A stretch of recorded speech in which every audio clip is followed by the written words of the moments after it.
Arsenal dikabarkan siap menawarkan kontrak baru kepada dua pemain muda berbakat mereka, Luis Skelly dan Ethan Nwaneri. Keduanya menunjukkan performa impresif di tim utama Arsenal musim ini. Luis Skelly yang kini berusia 18 tahun telah berkembang menjadi opsi bek kiri yang bisa diandalkan oleh Mikel Arteta. Sementara itu, Ethan Nwaneri tetap tampil luar biasa dengan 29 penampilan dan mencetak 8 gol di semua kompetisi. Menurut laporan The Times, The Gunners ingin memberikan kontrak baru kepada dua pemain tersebut agar sesuai dengan status mereka saat ini.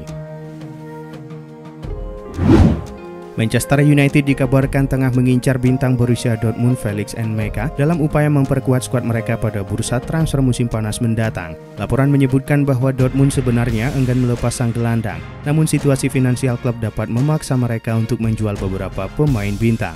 Karena itu Manchester United melihat peluang untuk memboyongnya Cole Trafford dengan nilai transfer yang diperkirakan mencapai 855 miliar rupiah. Musim ini N'Mecha telah tampil dalam 27 pertandingan di berbagai kompetisi, mencetak 3 gol dan memberikan 2 assist. Argentina lagi-lagi harus kembali menerima kabar buruk jelang laga krusial di kualifikasi Piala Dunia 2026. Setelah sebelumnya kehilangan Paulo Dybala dan Lionel Messi karena cedera, kini mereka juga harus kehilangan Lautaro Martinez di skuad mereka. Pada awalnya sang penyerang diharapkan tetap bersama tim dengan harapan bisa pulih tepat waktu untuk laga melawan Brazil pada hari Rabu. Akan tetapi kini Argentina telah mengonfirmasi bahwa Lautaro akan kembali ke Milan karena cedera hamstring yang dideritanya lebih parah dari perkiraan awal. Menurut laporan The Telegraph, Manchester City dikabarkan tengah mempertimbangkan untuk menawarkan Kevin De Bruyne ke salah satu klub afiliasi mereka di bawah naungan City Football Group. Di antara tim-tim milik CFC tersebut adalah Palermo yang saat ini berkompetisi di Serie B. Klub tersebut dapat memberi Kevin De Bruyne kesempatan unik untuk merasakan sepak bola Italia dalam suasana yang lebih santai. Sementara itu, The Mirror mengungkapkan bahwa Inter Miami yang dimiliki oleh David Beckham menjadikan De Bruyne sebagai target transfer utama mereka. Klub-klub Liga Pro Saudi dikabarkan siap memecahkan rekor transfer dunia demi mendatangkan penyerang Real Madrid, Vinicius Junior. Menurut berbagai laporan, perwakilan SPL disebut-sebut bertindak sebagai perantara dalam upaya mendatangkan pemenang 2 gelar Liga Champions itu. Namun manajer umum komunikasi pemasaran SPL membantah keterlibatan Liga dalam negosiasi tersebut. Vinicius sendiri masih memiliki kontrak dengan Madrid hingga musim panas 2027. Sebelum mempertimbangkan masa depannya, ia ingin menutup musim ini dengan meraih gelar La Liga dan Liga Champions bersama Los Blancos. Masa depan Theo Hernandez kembali menjadi topik perbincangan hangat jelang berakhirnya kontrak sang kapten di San Siro. Kerap bermasalah dengan pelatih serta performa yang inkonsisten, manajemen AC Milan dikabarkan tak akan memperpanjang kontraknya. Situasi semakin memanas ketika Hernandez meminta pertukaran pemain di laga terakhir Milan melawan FC Como sebelum jeda internasional. Hal ini tampaknya membuat pihak Milan tak senang dengan aksi Hernandez dan memutuskan untuk tak memperpanjang kontrak sang pemain yang akan berakhir pada tahun 2026 mendatang. Leeds United dikabarkan ingin mendatangkan striker AS Roma Tammy Abraham jika mereka berhasil mengamankan tiket promosi ke Premier League musim depan. Menurut laporan dari Cult Offside, Leeds United menjadi salah satu kandidat utama untuk merekrut Abraham yang saat ini menjalani masa peminjaman di AC Milan. Striker berusia 26 tahun itu diyakini ingin kembali ke Inggris, tetapi kesepakatan ini tidak akan murah. Gaji yang diminta Abraham diperkirakan mencapai 97.000 pound sterling per pekan. Meski demikian, Leeds United dikabarkan serius dalam upaya memperkuat skuad mereka jika berhasil kembali ke kasta tertinggi sepak bola Inggris.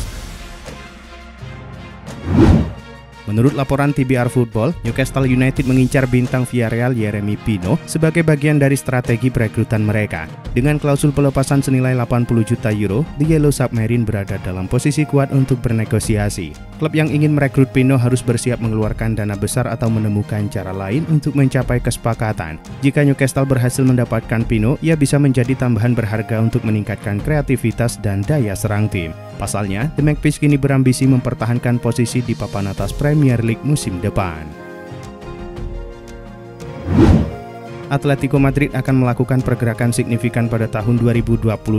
Dalam hal target, banyak pemain yang telah diidentifikasi. Salah satu pemain yang diminati Atletico adalah Enzo Fernandez dari Chelsea. Seperti dilaporkan El Desmarque, Atleti sangat tertarik pada Enzo. Untuk memastikan perekrutan berjalan lancar, mereka telah menyusun misi menggunakan rekan setimnya di Argentina. Selama jeda internasional, pejabat klub telah meminta beberapa pemain Argentina termasuk Julian Alvarez untuk meyakinkan gelandang Chelsea itu agar pindah ke Metropolitano.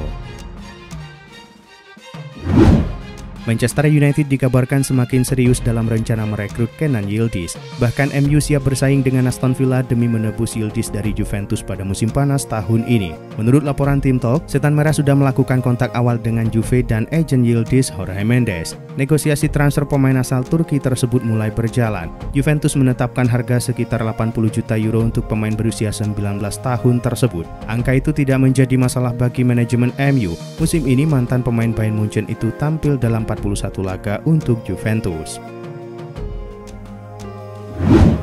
Musim belum berakhir, tetapi Chelsea sudah beroperasi di bursa pemain. The Blues baru saja mencapai kesepakatan dengan Sporting CP untuk merekrut dua pemain muda, Giovanni Quenda dan Dario Esugo. Mereka mengeluarkan uang total 74,4 juta euro untuk kedua pemain tersebut. Meskipun dibeli secara permanen, kedua pemain itu tidak akan bergabung dengan Chelsea pada saat yang sama. Esugo akan bergabung pada awal musim depan, sementara Quenda masih akan membela Sporting dan baru akan merapat ke Stamford Bridge pada awal musim 2026-2027 mendatang. Winger Bayern Munich Leroy Sané dikabarkan masuk ke dalam daftar pemain incaran Liverpool untuk menggantikan posisi Luis Diaz yang kemungkinan akan hengkang. Pakar transfer Fabrizio Romano baru-baru ini menyatakan bahwa peluang Diaz meninggalkan klub pada musim panas adalah kemungkinan yang sangat besar. Menurut laporan tersebut, Arne Slot telah memberi lampu hijau untuk kepergian Diaz dan menargetkan Leroy Sané sebagai penggantinya. Sané akan habis kontraknya di akhir musim ini. Hingga kini, belum ada tanda-tanda ia akan memperpanjang masa baktinya di Bayern Munich. Raksasa La Liga Barcelona sedang mempersiapkan tawaran sensasional untuk merekrut kembali Lionel Messi menjelang musim 2026-2027. Menurut laporan TNT Sport Argentina, raksasa Katalan tersebut perlahan-lahan mempersiapkan kesepakatan untuk memulangkan sang legenda. Kontrak yang disiapkan diklaim akan berisi sejumlah besar persyaratan. Barca dikabarkan menargetkan musim panas 2026 sebagai momen ideal untuk membawa Lionel Messi kembali ke Camp Nou. Saat itu bintang Argentina tersebut akan berusia 39 tahun. Sementara itu kontrak Messi di Inter Miami berlaku hingga akhir 2025 mendatang. Laga Australia versus Indonesia pada pertandingan ke-7 kualifikasi Piala Dunia 2026 zona Asia berakhir dengan kemenangan telak 5-1 untuk tuan rumah. Pertandingan ini berlangsung di Sydney Football Stadium pada Kamis 20 Maret 2025. Australia mencetak gol lewat Martin Boyle, Nissan Velupillai, Lewis Miller, serta 2 gol dari Jackson Irvine. Sementara Indonesia mendapatkan gol penghibur lewat aksi oleh Romeni. Kemenangan ini membuat Australia kokoh di peringkat kedua klasemen grup C dengan 10 poin. Adapun posisi Indonesia masih bergantung pada hasil laga Bahrain dan Jepang, serta Arab Saudi dan Cina. Patrick Kluivert menjalani debut di timnas Indonesia dengan buruk. Pelatih berkebangsaan Belanda itu menelan pil pahit usai skuad Garuda dikalahkan Australia dengan skor 5-1. Usai laga, supporter timnas Indonesia melakukan hal tak terduga. Mereka ramai-ramai meneriakkan nama Sintayong di Stadion Allianz Sydney. Saking banyaknya yang menyebut nama Sintayong, Stadion Allianz Sydney sampai terasa seperti ada di Indonesia. Bahkan video lain yang memperlihatkan siaran resmi laga Indonesia versus Australia pun terdengar penonton yang hadir meneriakkan nama Sintayong. Pertandingan besar tersaji pada leg pertama babak perempat final UEFA Nation League 2025. Timnas Spanyol meladeni Belanda di Feyenoord Stadium Jumat dini hari waktu Indonesia Barat. Bermain sebagai tim tamu, Spanyol membuka keunggulan lebih dulu di menit 9 melalui Nico Williams. Di menit 28, timnas Belanda berhasil mencetak gol balasan melalui Cody Gakpo. Thierry Reinders membawa tuan rumah berbalik unggul 2-1 di menit 46. Pada akhirnya, gol Mikel Merino di menit 90+3 memastikan laga berakhir imbang dengan skor 2-2.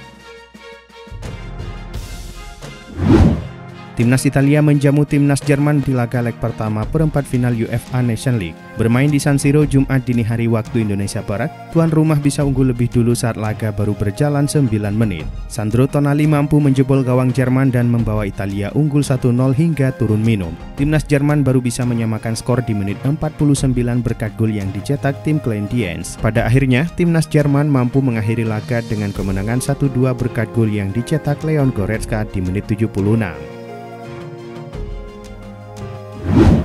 Timnas Prancis bertandang ke markas Kroasia pada leg pertama perempat final UEFA Nation League. Bermain di Polion Stadium Jumat dini hari waktu Indonesia Barat, Prancis harus kebobolan lebih dulu di menit 26 melalui Ante Budimir. Di menit 45+1, Ivan Perisic menambah keunggulan Kroasia menjadi 2-0. Setelah itu tak ada lagi tambahan gol tercipta dan pertandingan berakhir dengan skor 2-0 untuk kemenangan Kroasia.